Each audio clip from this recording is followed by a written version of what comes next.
Hello everyone, welcome back to Believer Science Academy, Bangalore. This is daily news analysis session. In today's session, we'll be discussing some important articles from prelims, mains and interview perspective. So, the first article for 12th July 2025 is from the Hindu. It is simultaneous elections bills and the concerns raised by former CJIs. Okay, so one of the most burning issue in recent times, that is simultaneous election bill, which is constitutional amendment to 129th bill as well. So recently, two former chief justices of India, that is Justice D.Y. Chandrachud and Justice J.S. Kehar, they were presented before parliamentary committee and they raised certain concerns. Okay, so we'll understand what are their concerns and also we'll see certain background to the simultaneous bill. What is the objectives of this simultaneous elections bills 129th amendment bill? Aims of the bill is enable one nation one election by synchronizing elections to Lok Sabha and state assemblies. Okay, only Lok Sabha and state assemblies, not to panchayat and municipalities. Very important, a very basic thing, but many of the people get confused here. Okay, then aim is to introduce a constitutional framework for holding elections simultaneously to the both. Then amend key provisions such as Article 83, Article 172 and Section 82A for synchronized term and elections. Okay, this Article 183 deals with term of Lok Sabha and 122 deals with term of state legislative assembly. So now if you want to bring a simultaneous elections, if you want to hold elections to both simultaneously, then you have to curtail term of state legislative assemblies of many states. Okay, so if you want to curtail the term, then you have to bring certain constitution amendment. Okay, so what are the key issues raised by former CJIs? First is there are unbridled powers given to Election Commission of India. Section 82A clause 5 gives Election Commission the discretion to delay state assembly elections if it feels they cannot be held with Lok Sabha elections. Okay, if Election Commission is of the opinion that this particular state's election cannot be held with national or Lok Sabha elections, then they have the right to withhold that. Okay, that is an arbitrary power which is presented to an executive. Election Commission recommends it to the President, who then must issue an order and state the process. There is no institutional oversight or checks on the Election Commission's decision-making power, which is against the principle of checks and balances in a democracy. We have three principal organs: legislative, executive and judiciary. Each have certain regulatory oversight of each other. Okay, as a result, there is principle of checks and balances. Now, Election Commission, which is part of the executive, has got unbridled power with no oversight from judiciary or legislature. As a result, this is against the principle of checks and balances. This is one of the chief concern or major concern raised by the Chief Justices of India's, not India's, India. Okay, and second is with respect to vague definition of remaining period. Okay, that is, if state assembly is dissolved early, elections must be held for the remainder of its term. But there is no definition of the remainder. That is, what if a 1 week or few months remain? If this defeats the very purpose of simultaneous elections. Okay, I will explain this with an example. Okay, this. Okay, so the last General Assembly elections were held in 2024 to the Lok Sabha. Okay, which resulted in party led by or the government led by BJP or NDA. Okay, NDA government was constituted. And now take example of our own Karnataka. In Karnataka, the elections were held in 2022, where the government was formed by Indian National Congress. The term of General Assembly, according to Article 83, at present is 5 years. So they are going to stay in power till 2029. Now, according to Article 172, the term is again 5 years. So this is going to stay in till 2027. Now, if we want to bring synergy between both the governments, what we have to do is we are going to bring synergy between those time period. So what we have to do is, if there is an election conducted again after 2029, then this term is going to be till 2035. Now, if election is going to be conducted in 2027, it's according to this 1 plus 72 and 5-year term, it will be till 2032. Now, you want to bring synergy. How? You have to make sure that the next term is going to stay till only 2029. Meaning the remainder period here is only 2 years, not till 2032.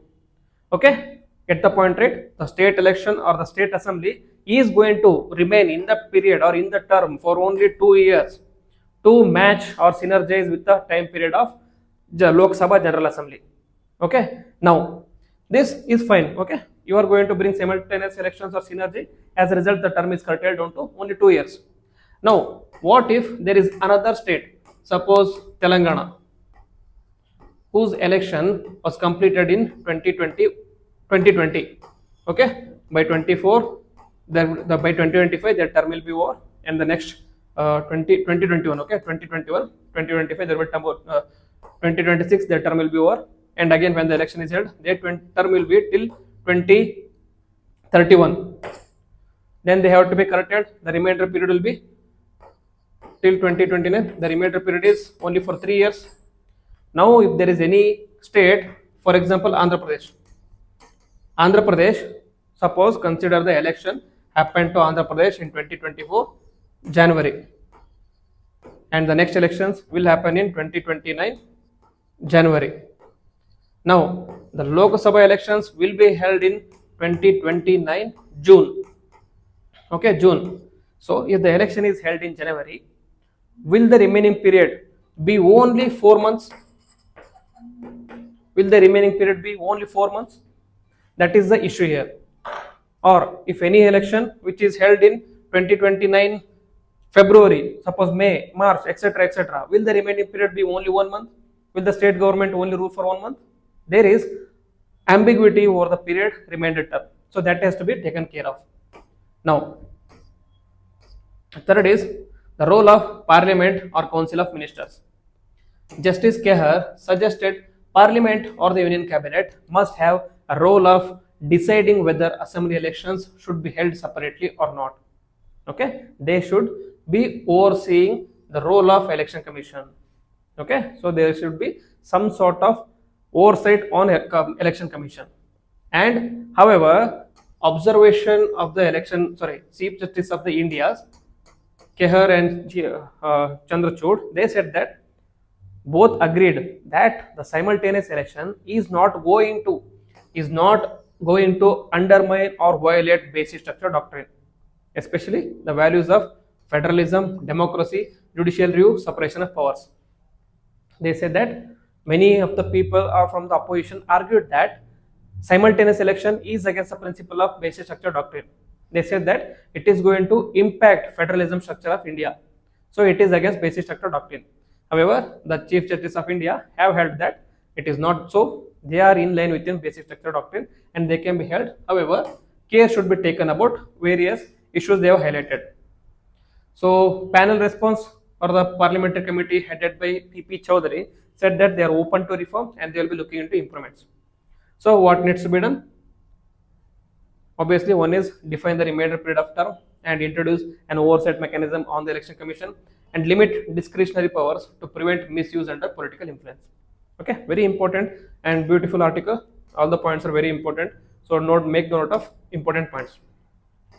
Second article is again from the Hindu. It is important from environment, ecology, biodiversity.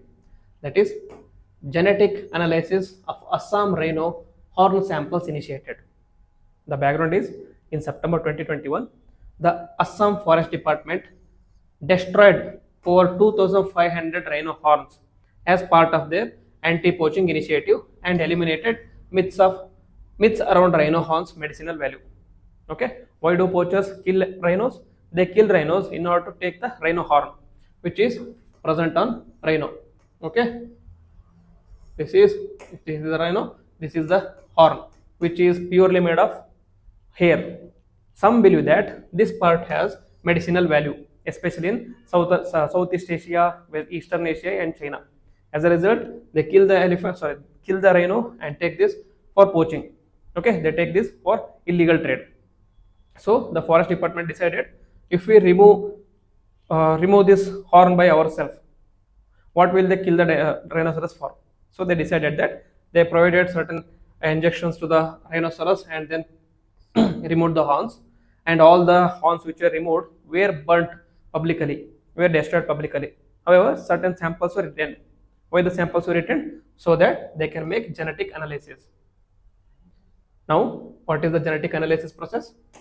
It is conducted under ROAD-DIS India program, which means Rhino DNA Index System. Samples are repackaged and sent to the Wildlife Institute of India in Dehradun. Objective is create individual DNA profiles of rhino horns, monitoring allele frequency changes in short tandem repeats over time, build a robust genetic database to trace poached horns, understand repopulation diversity, and assist rhino conservation and management. So it has wide range of advantages. Then, what is the importance of ROAD-DIS? ROAD-DIS is not a novel feature. It has been in use especially in South Africa. It originated in South Africa. It was originated to fight rhino poaching as well. Okay. Aim is to identify forensic identification of seized horns, linking poached horns to specific rhinos or locations, legal proceedings against the wildlife crimes, etc., etc. This has been proven to be very successful. As a result, this has been taken to India as well. Now, among rhinos, there are different types of species. Actually, there are 5 species present or alive in the world at the moment. First one is Indian rhino, which is also called as greater one-horned rhino, or scientific name is Rhinoceros unicornis. Okay, looks like a unicorn because there is only one horn. It is present in India, Nepal, and also to the stretches of Bhutan, Bangladesh as well. And its IUCN status is vulnerable. Okay. Javan rhino, it is Rhinoceros sandaicus. It is present in Indonesia, particularly in the national park of Ujung Kulon. This is critically endangered. These are smaller in size, and then there is subspecies in Indonesia, that is Sumatran rhino, that is Disorhinus sumatrensis. It is again in Indonesia. It is also critically endangered. Then there is black rhino present in East and Southern Africa. It is also critically endangered. And then there is white rhino, which is the largest, second largest actually. First largest is the Indian rhinoceros, second largest, which is called as Keratotherium simon. Okay, ignore the pronunciation. Present in South Africa and Central Africa. It is near threatened. Okay, it is vast in numbers. However, the poaching has increased. As a result, their status has gone from not listed to near threatened list. And one of the very heartbreaking news, not the news, heartbreaking fact is that northern white rhino was another subspecies, but it got extinct in the wild. It got functionally extinct, and there are only 2 females left. What will the 2 females going to do? If there was a male, another female, then they could have mated and produced more offsprings. But the last white northern male rhino died in 2021. Look up the pictures of northern white rhino, the last rhinoceros which died. A very heartbreaking image. You can search in YouTube or you can search in internet. Like, it is a very heartbreaking image. It shows how northern white rhino spent his last years or the last few moments as the only one species, only one male of their subspecies. Very heartbreaking story. And so, in order to avoid the replication of northern white rhino, India has taken certain measures. What are the rhino conservation measures of India? India has the largest population of greater one horned rhinos, majorly found in Kaziranga National Park and also found in Orang Povitora, Dubru Saiko National Park, and also found in uh, Goramara and Dhubri National Park of Uttar Pradesh and West Bengal as well. Population is around 2,700 rhinos. India follows zero poaching policy and undertakes efforts like Rhino India Vision 2020. Now it has been extended in translocation to other protected areas from Kaziranga and community awareness and anti-poaching parts. And also this rhino is present in Schedule 1 of Wildlife Protection Act of 1972, meaning it has the highest level of protection. Okay, this is about one horned rhinos, Indian rhinoceros or rhinos actually. Third one is India's gender gap report. It is more than a ranking, it is a warning. Article is written by Poonam Mutreja. She argues that India's recent ranking gender gap report by World Economic Forum is very alarming and it is a warning to India. The ranking was 131 out of 148 countries, meaning there are only 17 more countries which performed worse than India. Okay, which is a very concerning trend in India. Okay, within that, India performed worst in two sub indices, that is health and survival, mainly because of the skewed sex ratio at birth, lower female life expectancy, and in economic participation and opportunity. In that, India ranks 143rd, which is way worse than the actual ranking. Women earn less than one third of male income and have very low labor force participation. So, here in the article, she argues what are the issues or structural changes or failures and how it should be addressed. Okay, so health neglect. 57% of Indian women are anemic in nature, according to NFHS 5 data, and there is skewed sex ratio at birth due to sun preference. Okay, though sex identification is illegal, many of the couples go for this sex identification with the help of technology, obviously with the help of corruption, and as soon as they get to know that the infant is a female or the child which is growing in their body is a female, then they go for abortion. As a result, it is leading to lower sex birth ratio of women or female, and also lower female life expectancy, which often is result of reproductive health neglection, preventive care neglect, and nutrition neglect. So suggestion is investing in primary health care and reproductive health services. Then the economic exclusion part. Women earn 1/3 of men's income. Labor force participation is among the lowest globally. According to McKinsey 2025 report, it said that closing gender gap could have added $770 billion to the GDP of India, which India obviously missed. We are at 2025, even after the 10 years of gap, the gender gap remains same only. As a result, we are not able to achieve this GDP growth. Suggestion is invest in care infrastructure such as child care, elder care, maternity support to enable women's workforce participation. Okay, because most of the times what happens there is women are burdened with taking care of child, elder, and maternity.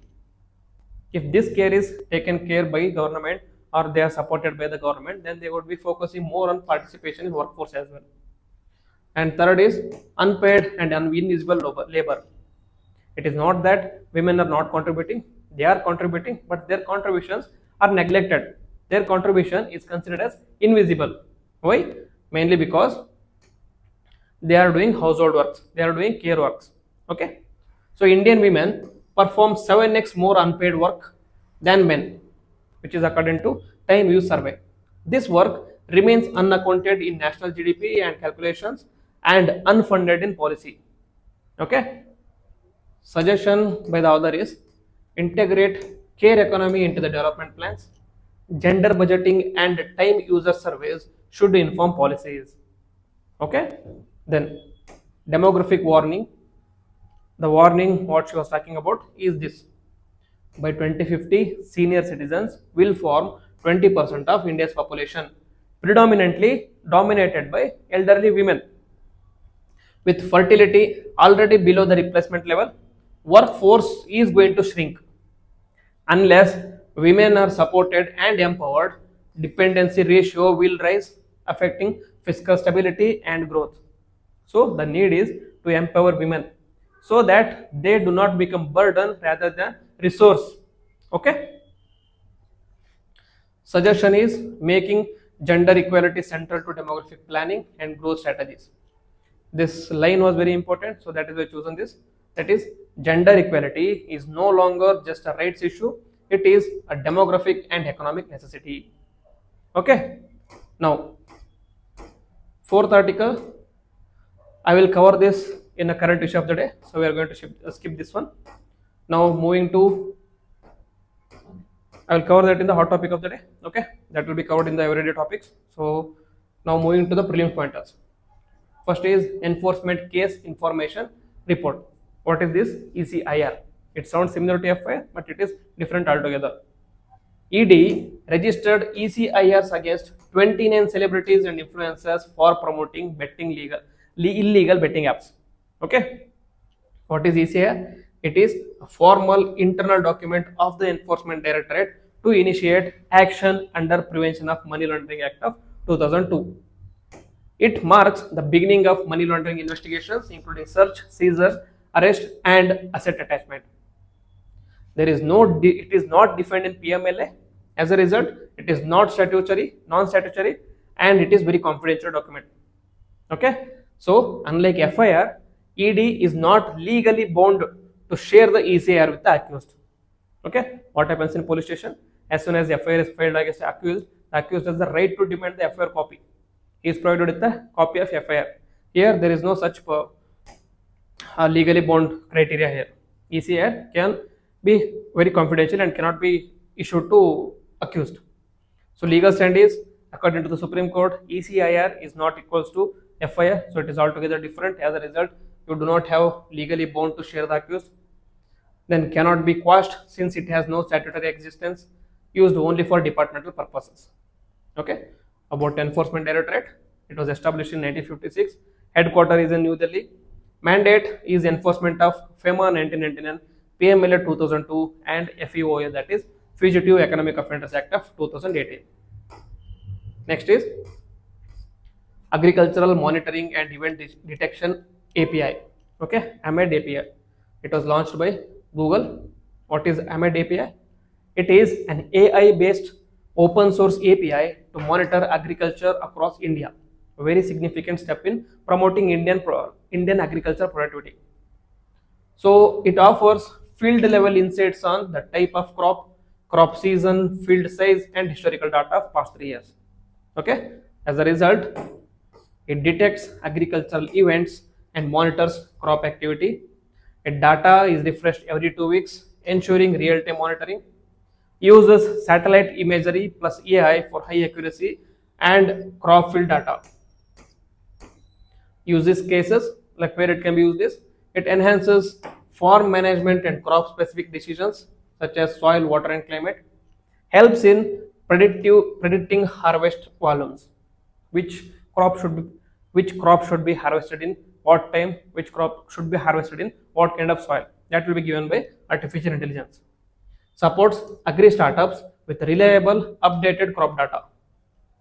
Builds on the agricultural landscape understanding research API. Okay, so it is a large language model but mainly related to agricultural research. Okay, so these are the important articles which I want to discuss for the day. So if you like the video, then please hit the like button, comment on it, and also share with your friends. And if you are new to the channel, please subscribe to the channel and click on the bell icon so that you don't miss any notification. With this, I will end the video. Jai Hind.